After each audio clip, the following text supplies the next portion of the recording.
JDS cross voting ಮಾಡಿಸಬೇಕಾದ್ರೆ ಇಡೀ ಪಕ್ಷವನ್ನು ಮುಗಿಸಲಿಕ್ಕೆ ಚಲುವರಾಯಸ್ವಾಮಿ ಮತ್ತು ನೀವೆಲ್ಲ ಸ್ನೇಹಿತರು ಸಂಚು ಮಾಡ್ತಿರೋದು ಎಷ್ಟು ಪ್ರಜಾಪ್ರಭುತ್ವ ಎಷ್ಟು ಮಟ್ಟಿಗೆ ಸರಿ? ದಿನೇಶ್ ಅವ್ರು ಹೇಳ್ದಂಗೆ ಫಸ್ಟು ನಾವು ಗೆಲ್ಲಲಿಕ್ಕೆ ಹತ್ರ ಇದ್ದೀವ ಅಂತ ನೋಡಬೇಕು. ನಮಗೆ ಅವಕಾಶ ಪೂರ್ತಿ ಇದ್ದಾಗ ಅವ್ರು ಕ್ಯಾಂಡಿಡೇಟ್ ಹಾಕಿದ್ದಾರೆ ಅಂದರೆ ಕುದುರೆ ವ್ಯಾಪಾರ ಅವ್ರು ಮಾಡ್ತಾರ ನಾವು ಮಾಡ್ತಾರೆ. ಮೂರನೇದು, ನಮಗೆ ಹಿಂದೆ ಒಂದು ಸರಿ ಈ ಥರದ ಅವಕಾಶ ಬಂತು ಟ್ರ್ಯಾಕ್ಷನ್ ಇರೋ ಟೈಮಲ್ಲಿ. ದೇವೇಗೌಡರು ಅಪ್ಲಿಕೇಶನ್ ಹಾಕಿದ್ರು ರಾಜ್ಯಸಭೆಗೆ, ಕಾಂಗ್ರೆಸ್ಸು ಬೇಡ ಅಂತೇಳಿ. ನಮ್ಮ ಸೋನಿಯಾ ಗಾಂಧಿಯವರು ರಾಹುಲ್ ಗಾಂಧಿಯವರು ಅವತ್ತು ದೇವೇಗೌಡರು ಅಪ್ಲಿಕೇಶನ್ ಹಾಕಿರೋದ್ರಿಂದ ನೀವು ಅಪ್ಲಿಕೇಶನ್ ಹಾಕಬೇಡಿ. ಈಗ ನಾವು ನಮ್ಗೆ ಹೆಚ್ಚು ಓಟ್ ಇದ್ದಾಗ 28 5ಕ್ಕೆ 140 ಓಟ್ ನಮಗೆ ಸಫಿಷಿಯೆಂಟ್ ಇದ್ದಾಗ 7ನೇ ಕ್ಯಾಂಡಿಡೇಟ್ ಹಾಕೋ ಅವಶ್ಯಕತೆ ಏನಿತ್ತು? ಸೊ ಅಲ್ಲಿಗೆ ಏನರ್ಥ, ಅವರು ವ್ಯಾಪಾರ ಮಾಡೋಕ್ಕೆ ರೆಡಿ ಇದ್ದಾರೆ, ದುಡ್ಡಿದೆ, ನಾವು ಪರ್ಚೇಸ್ ಮಾಡ್ತೀವಿ ಅನ್ನೋ ಕಾರಣದಿಂದನೇ ಹಾಕಿದ್ದಾರೆ. ಅದರಿಂದ ನೀವು ಅವರನ್ನೇ ಕೇಳಬೇಕು. ನಾವು ನಮ್ಮ ಸಫಿಷಿಯೆಂಟ್ ಮಠ ಇದ್ದಾವೆ, ನಮ್ಮನ್ನು 5 ಸೀಟ್ ಗೆಲ್ಕತ್ತೀವಿ, ಅದರಿಂದ ಯಾವುದೇ ತೊಂದರೆ ಇಲ್ಲ.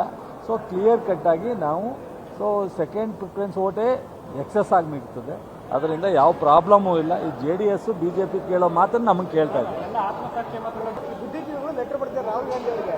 ರಾಹುಲ್ ಗಾಂಧಿಗೆ ಬರ್ತೀವಿ ಅಂಡಮಾನ್ ನಿಕೋಬಾರ್ ಯಾವ ರೀತಿ ಪರಿಸರ ಸಂರಕ್ಷಣೆ ಮಾಡ್ತಿದಾರಲ್ಲ, ಇಲ್ಲಿ ಕೃಷಿಕರ ಮೇಲೆ ಒಂದು ರೀತಿ ತೊಂದರೆ ಆಗ್ತಿದೆ ಅಂತ ಹೇಳ್ತಾರೆ. ಈಗ ಅಲ್ಲಿ ಸರ್ಕಾರದ ವಿರೋಧಿ ನಿಲ್ವೇ ಇದೆ. ರೆಡ್ ಝೋನ್ ಇರೋದ್ರಿಂದ ಫ್ಯೂಚರು ಸಹ ರೈತರಿಗೆ ಯಾವುದೋ ಅನನುಕೂಲ ಆಗುತ್ತೆ.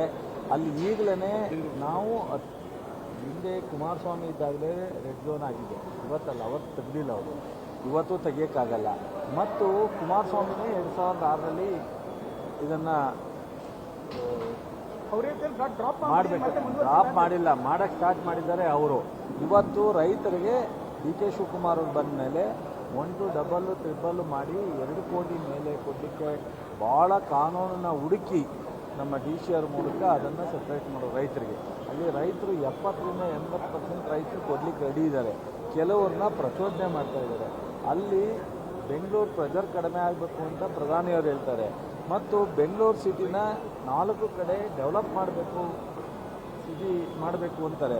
ಇನ್ನೊಂದು ಕಡೆ ಈಗ ಮಾತಾಡ್ತಾರೆ, ಅವ್ರು ಚಪಲಕ್ಕೆ ಮಾತಾಡ್ತಾರೋ, ಒಳ್ಳೆಯದಕ್ಕೆ ಮಾತಾಡ್ತಾರೋ, BJP ಅವರು ಅಶೋಕ್ ಏನು ಮಾತಾಡ್ತಾರೆ ಅಥವಾ ನಮ್ಮ ಕುಮಾರಸ್ವಾಮಿ ಏನು ಮಾತಾಡ್ತಾರೆ ನಮಗೇನೂ ಗೊತ್ತಿಲ್ಲ. ಬಟ್ ಇದು ರೈತರನ್ನ ಮನವೊಲಿಸಿ, ರೈತರನ್ನ ಒಪ್ಪಿಸಿ, ರೈತರಿಗೆ ತೊಂದರೆ ಆಗದಂಗೆ ಮಾಡೋ ತೀರ್ಮಾನ ಮಾಡ್ತಾರೆ.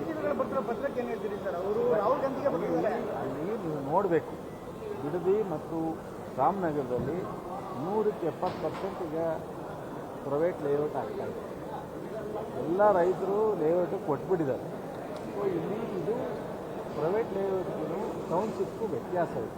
ಟೌನ್ಶಿಪ್ ಆದರೆ ಇಡೀ ರಾಮನಗರ ಜಿಲ್ಲೆ, ಮಂಡ್ಯ ಜಿಲ್ಲೆಯನ್ನು ಅಭಿವೃದ್ಧಿ ಆಗುವಂಥ, ಡೆವಲಪ್ ಆಗುವಂಥ ಅವಕಾಶಗಳಿದೆ. ಅದರಿಂದ ಬಹುಶಃ ಇದನ್ನು ನಾವು ರೈತರನ್ನ ಮನವೊಲಿಸಿ, ರೈತರಿಗೆ ತೊಂದರೆ ಆಗದಂಗೆ ನೋಡ್ಕೊಂಡು ರೈತರಿಗೆ ಏನು ಹಣ ಕೊಡಬೇಕೋ ಅದನ್ನೆಲ್ಲ ಕೊಟ್ಟು ಮಾಡ್ತೀವಿ.